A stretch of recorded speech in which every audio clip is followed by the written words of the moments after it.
بیماری علاج اور عیادت کی سنتیں۔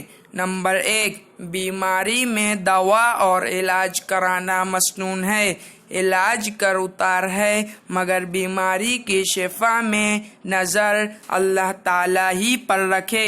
نمبر 2، کلونجی اور شہد کے ساتھ علاج کرنا سنت ہے۔ حضور صلی اللہ تعالیٰ علیہ وسلم کا ارشاد ہے کہ اللہ تعالیٰ نے ان دونوں چیزوں میں شفا رکھی ہے۔ ان دونوں کی تعریف میں بہت سی حدیثیں آئی ہیں۔ نمبر 3، علاج کے دوران نقصان پہنچانے والی چیزوں سے پرہیز کرنا چاہیے۔ نمبر 4، اپنے بیمار بھائی کی عیادت کے لیے جانا سنت ہے۔ حضور صلی اللہ تعالیٰ علیہ وسلم کا ارشاد ہے، عود المریض، مریض کی عیادت کرو۔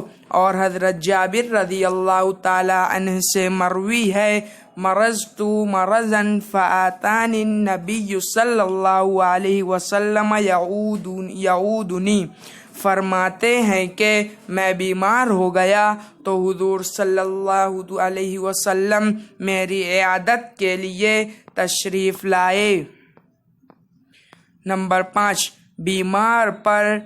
بیمار پرسی کر کے جلد لوٹ آنا سنت ہے۔ کہیں تمہارے زیادہ دیر تک بیٹھنے سے بیمار ملول و رنجیدہ نہ ہو جائے یا گھر والوں کے کام میں خلل نہ پڑے۔ نمبر 6، بیمار کی طرح تسلی کرنا مسنون ہے، مثلاً اس سے یہ کہے کہ انشاءاللہ تم جلد اچھے ہو جاؤ گے، خدا تعالیٰ بڑی قدرت والے ہیں۔